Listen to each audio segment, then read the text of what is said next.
Hi everyone, let's talk about Outlander Season 3, Episode 3, All Debts Paid. I have no quick thoughts, so just like previous reviews, I'm going to break this between Claire and Jamie, starting with Claire in Boston in the 1950s. There are so many amazing scenes between Claire and Frank this season, and I love how we see the evolution of their marriage and their lives together, and Brianna growing up until Frank's death.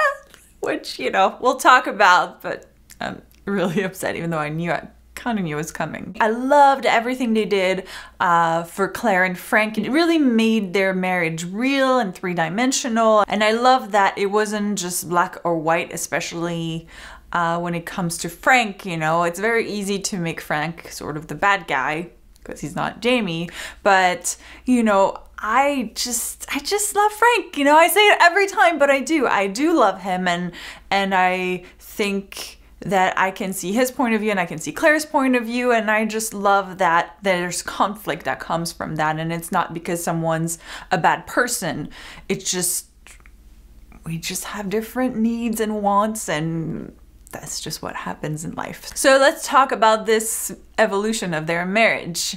For a bit there, I think Frank was really trying to make things work with Claire, but you know, after a few years, he's starting to realize, especially after the previous episode where he's realizing she's not gonna come around, he's starting to sort of forge his own life away from Claire. Obviously, we know they're sleeping in separate beds and they've made this decision of living separate lives as long as they're discreet. So Claire's kind of give him the go-ahead, like, all right, you can go and be with other people and do your own thing as long as you're discreet. And so it's an interesting scene that happens when she's, you know, trying to be like, oh, we should go see a movie, trying to connect with him. And he's like, right, yeah, I actually have like to go meet pretty much my mistress. And I think it's interesting for once Claire is on the other side of getting rejected. Usually Frank was the one who had someone come in between him and Claire, and this time she's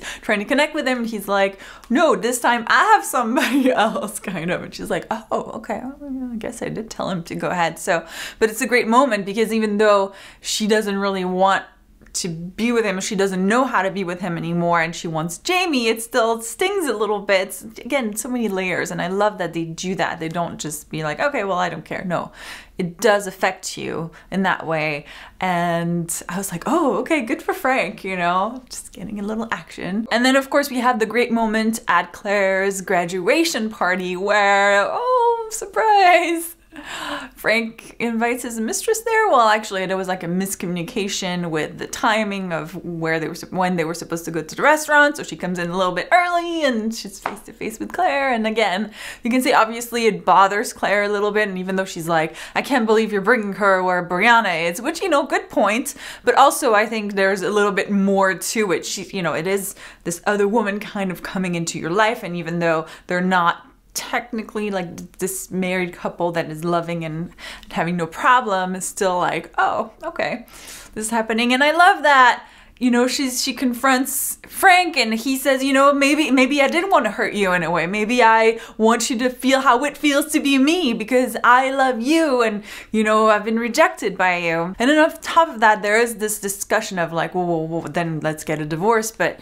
he doesn't think she would let him see Brianna, which, you know, is debatable. She says that she would, but since he's not sure, and obviously by that time, it is his daughter.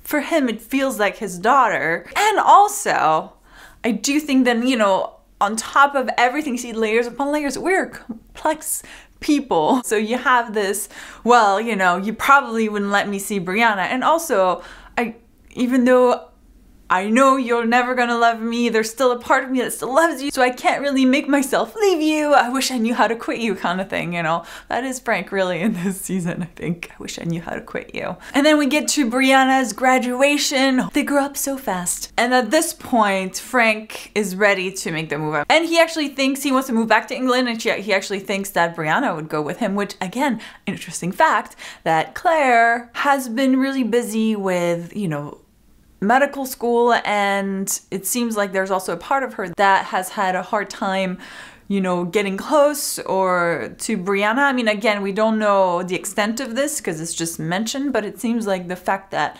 Brianna does look like Jamie really affected Claire. And when Frank tells her, you know, I thought eventually you'd get over it. And she's like, yeah, there's no amount of time that would ever make me forget him or make me be okay with seeing a reminder of him. And then just as he was about to go and have his life, he's made his decisions, finally he's gonna let go of Claire, and he dies in a car accident, which I was like, what? First of all, I'm like, how messed up is it that Frank died literally when he was about to go live his life fully, finally? And then I am so sad that we're not gonna get to see Frank anymore. I was like, oh, already episode 3 where he's already gone because there's no more Blackjack and there's no more Frank, so that means there's no more Tobias Menzies, who's been so phenomenal this season. I mean, he just makes you love Frank so much. So that kind of sucks.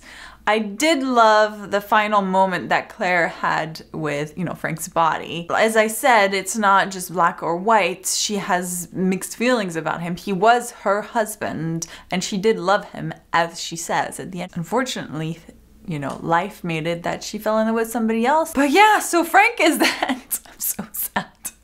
And then, of course, we have to move on to Jamie, who has a whole other adventure this episode. He is at Ardsmuir Prison. And we have the introduction, or the reintroduction, of Lord John Grey, who was the new governor of the prison.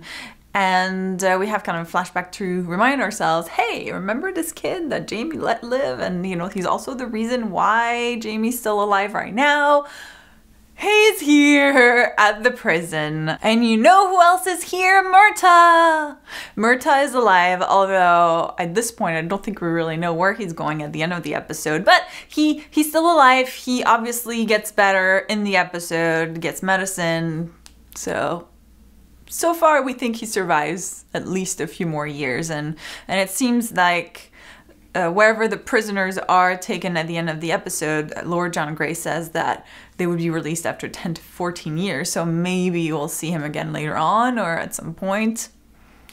But he's alive, it's all that matters. So let's get back to John Grey and Jamie. I love the evolution of their friendship and relationship at the prison. You see how little by little he's able to gain Jamie's trust. And there are a few events that lead us to sort of the final moment where he kind of gives Jamie his freedom in a way, or like a second chance at life. So we have the White Witch event where this old man, rambling old man, just talks about this White Witch and a lot of other things that I wasn't really clear about. But the point is that Jamie has some hope that maybe Claire is somewhere over there, so he escapes, tries to find her, doesn't find her, and then tries to get John to kill him because John had promised, next time, you know, once I have repaid my debt to you, I will kill you. And so his debt sort of has been repaid in a way because the brother did it, although he doesn't see it that way. And of course he's not gonna kill Jamie. But I think the best scene between the two is of course them playing chess when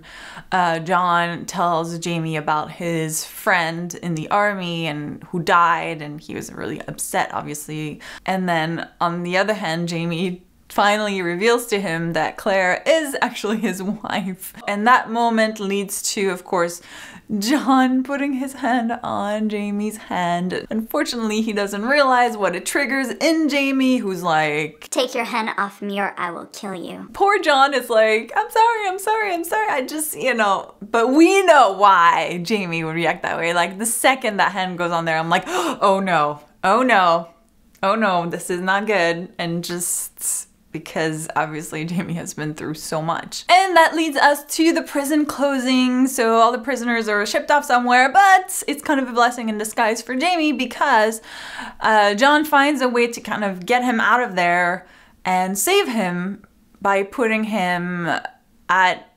Hellwater as a servant. As I saw the house, I'm like, oh, it's like Downton Abbey meets Outlander. And then Jamie is like part of the servants. Jamie looks like he's getting another break and is gonna be able to not be in prison anymore for a little bit. Well, sort of in prison, but not really. Obviously, this is gonna be way better working at Hellwater than prison was for him, I'm sure. Right now, I can just not get enough of Outlander this season. They have seriously found the right pace between not too slow, but not too fast, where we get enough of those really intimate and beautiful moments, but it's fast enough that you just never get bored. At least I don't get bored. I'm just like, oh, this is just perfect. It doesn't need to be any faster. I'm enjoying how the story is evolving and how we're unfolding everything that happened in those 20 years. Obviously, a lot happened. So yes, love, love, love. So many love. But of course, I would love to hear what you thought of this episode. Are you as upset as I am about Frank dying? I mean, we knew he was gonna die. I just didn't want it to be so soon, but you know, he has to die for her to be able to go see Jamie again. But still, I'm sad. And did you love the moments between John Grey and Jamie as well? Let me know in the comments. And if you want to talk more about Outlander, I'm also on Twitter if you want to follow me there at Sandrine. Thank you guys so much for watching, and I will see you soon. Bye!